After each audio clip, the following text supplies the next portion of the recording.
Bonjour tout le monde, aujourd'hui on va partir sur une délicieuse, une sublime recette. Il va nous falloir les ingrédients, les condiments suivants. Un demi-litre de lait à température tiède.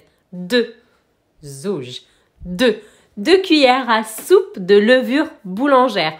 On aromatise, on donne du peps, du sucre vanillé. Et oui, on s'éclate dans la cuisine de Choum, hein. On s'éclate. Il va nous falloir également un sachet de levure chimique à 11 grammes. Un sachet, je me répète, un sachet à 11 grammes. Et 3 quarts de sucre semoule, 3 quarts et un quart d'huile de tournesol. Et 2 œufs. 1, 2, 2 œufs. 2 œufs. 2. Dans cette recette, 2, hein. Dans cette recette, on a de la levure boulangère, de la levure chimique. La recette, elle est simple. La recette, elle est facile.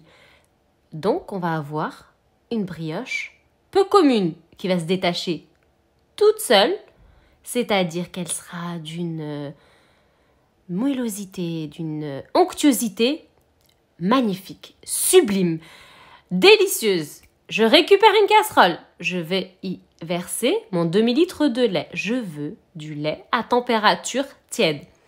Ensuite, je récupère comme à mes habitudes mon saladier dans un premier temps et je vais venir y incorporer les autres condiments.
Ajouter les ingrédients, je vais encore les ajouter progressivement d'emblée.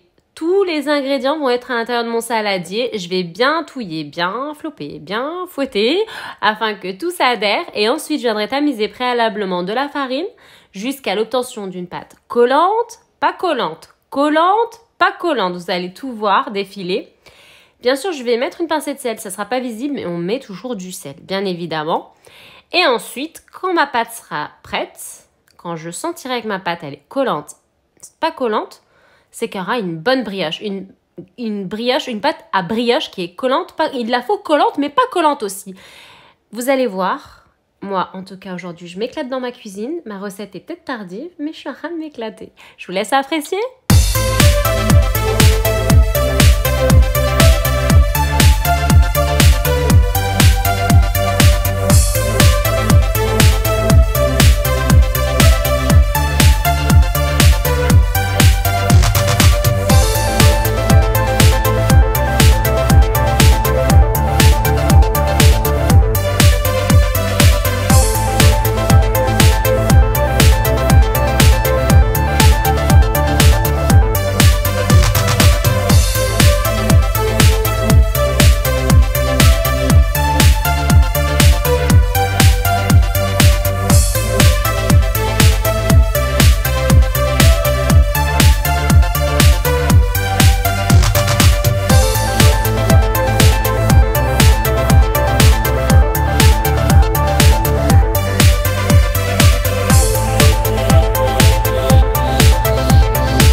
voilà, vous m'avez vu ajouter la farine, la levure pâtissière. Je m'acharne, parce que j'estime qu'il y a suffisamment de farine. Il n'en faut pas trop. Je veux une brioche coton. Vous allez sentir qu'il ne faut pas beaucoup de farine et qu'il faut s'acharner. Vous vous acharnez pour bien essayer de façonner le début de pâte. Et ensuite, direction le pétrin, 10 minutes de battement. 1, 2, 3. Vous augmentez la vitesse petit à petit. Vous laissez bien pétrir et ensuite, on laisse poser à l'intérieur du bol environ un quart d'heure. On viendra dégasifier. Je vais cellophaner, papier aluminium par-dessus et ensuite dégasifier et je la laisse poser 45 minutes, voire 50 minutes. Donc 2 temps de pause et ensuite, je viendrai prendre un moule préalablement bien papier cuisson, hein, pas huilé, hein, un papier cuisson. Je prends un petit bol avec de l'huile et bien sûr, je viens façonner ma brioche à ma guise. Moi, je suis partie sur des boules, donc je me suis amusée à faire des boules avec mes mains. Et j'ai badigeonné avec une petite potion magique. Hein. Vous allez voir tout faire, c'est juste magnifique. Voilà la pâte brioche qu'il faut obtenir, c'est ça et pas autre chose. Donc elle va gonfler, elle va dégonfler, je vais la dégasifier et elle va regonfler. Papier cellophane et papier aluminium. Une brioche simple, une brioche facile, mais surtout une brioche qui va perdurer dans le temps, qui va être délicieuse et qui est facile. La recette est facile, elle est simple. Hein. Mat by choum choum, hein. Je vous laisse apprécier. La fournée, elle sera à 180 degrés, regardez. Regardez, hein. Juste 15 minutes, regardez. Hein. Regardez, vous avez vu? Vous avez vu? Je vais la laisser encore poser. Hein. Regardez, vous avez vu? C'est une pâte aérienne, c'est du coton. C'est une pâte sublime. Vous avez vu? On va la relaisser poser et ensuite, bien entendu, on va bien sûr faire notre brioche. Moi, j'ai pris un moule, papier cuisson, huile de tournesol, j'ai fait mes petites boules, j'ai monté ma brioche. Et bien sûr, j'ai utilisé une petite potion. Hein. J'ai mis aujourd'hui de la crème fraîche liquide. J'ai mis jaune d'œuf et j'ai mis un peu de fleur d'oranger pour donner de l'arôme à une brioche sublime. Mon peuple, ma communauté, une recette tardive, une recette succulente, une recette magique. Je vous laisse apprécier. Je vous donne rendez-vous demain pour une recette. Oui, al dente. Salam alaikum!